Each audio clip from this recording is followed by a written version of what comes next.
Number 4. The Lions now are so consistent, they're kind of boring. They're on a bye. They're 3-1. Best offensive line in the sport. Very well balanced. Number 7 passing. Number 6 rushing. I think they should rush the ball more, in my opinion. I think that when they're at their best, Jamison Williams is becoming a scary deep threat. That matters. You can't cheat on that run game. You got to keep your safeties back now. So they can run the ball and eat the clock and go deep. Hutchinson has become TJ Watt level dominant on the edge. I have the boring Lions at 4. Number 3. Okay. First off, I know he's being tongue in cheek, but like I don't see the Lions as boring. I don't even know what he means by that, quite frankly. I never watched a single Lions game this season and thought this is a boring team. Like I don't. They're a fiery team. They're physical. Their offense is always very creative and imaginative. It's just I don't really get that.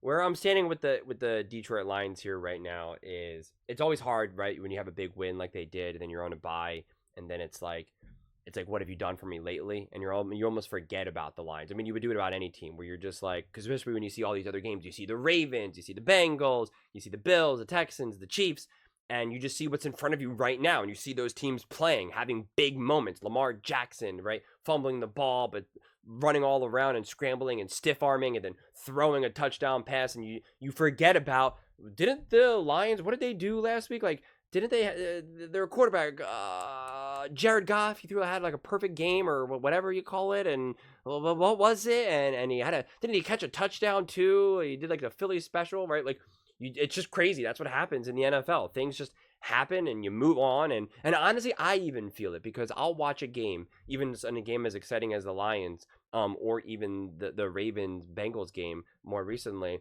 And then I'm on to the next game. Since I watch all the games, I watch a game, I go, wow, that was amazing. And I kind of finish up my notes that I take, and then I put it to the side.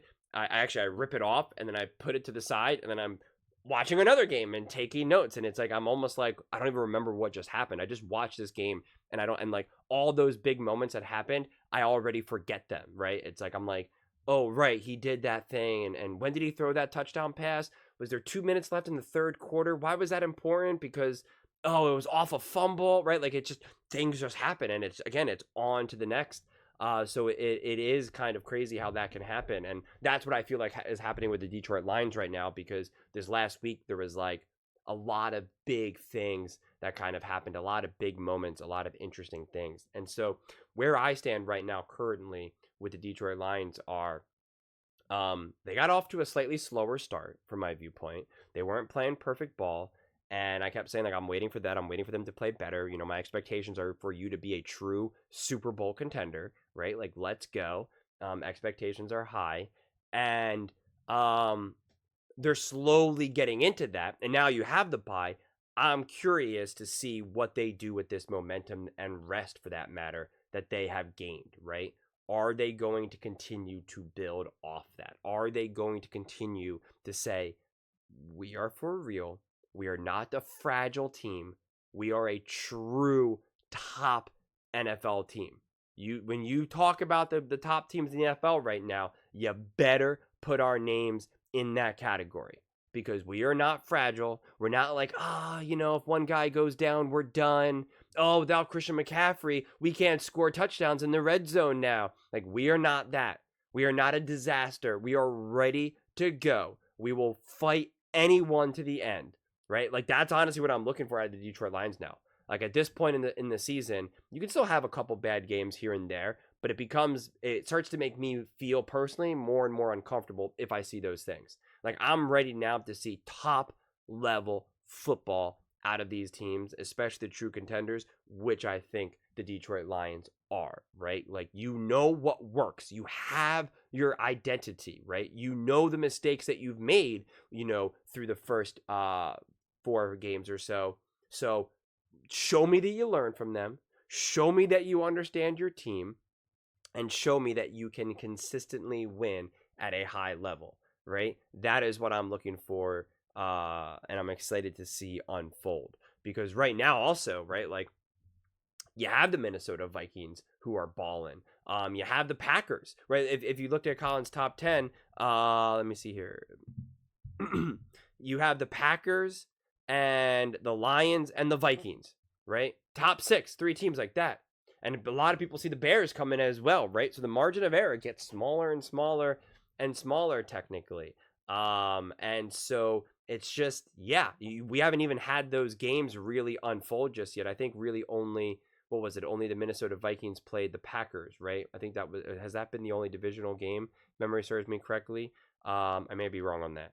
But so, right. So now you have some big games that'll be coming up, and it's going to be fascinating to see how that all unfolds, because what is at stake for the Lions? A bye, right? Like they're not a bye.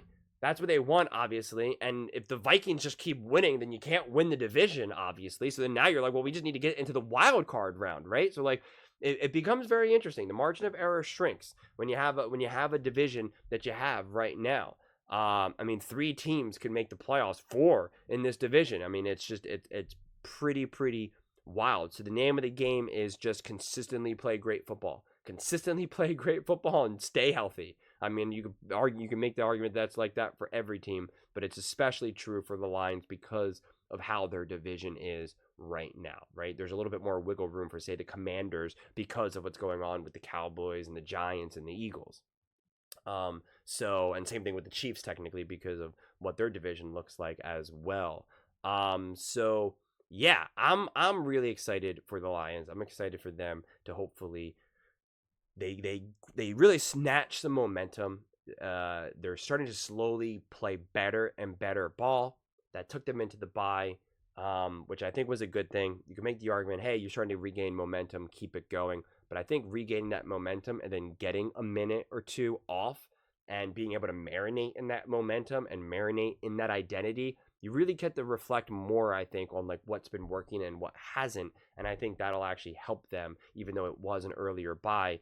I think it'll end up helping them more often than not. I think the Lions are also a team that they're such a muscle memory team in the sense where I think they have to stay in rhythm, right? And I think they have to stay in motion.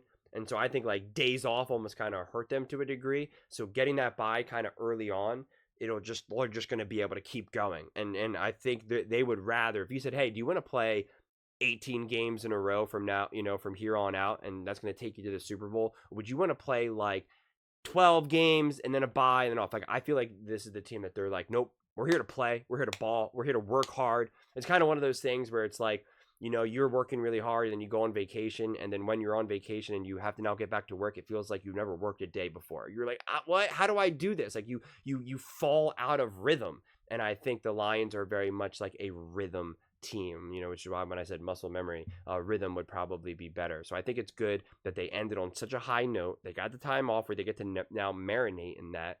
Now they're going to be back to business, and now it's going to be a very long stretch of games. And like I said, I think that actually helps the Lions in the long run. But those are just my thoughts. I'd absolutely love to hear yours.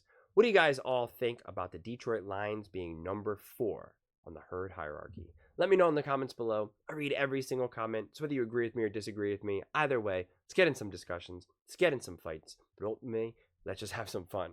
And please do consider subscribing. We are building an amazing community here, and I'd absolutely love to see you part of it. I want to build something that we all genuinely feel connected to, something that we're really excited to be part of. I think we're on our way to doing it. Please don't forget to give this video a thumbs up, as it really does help with the visibility and the algorithm.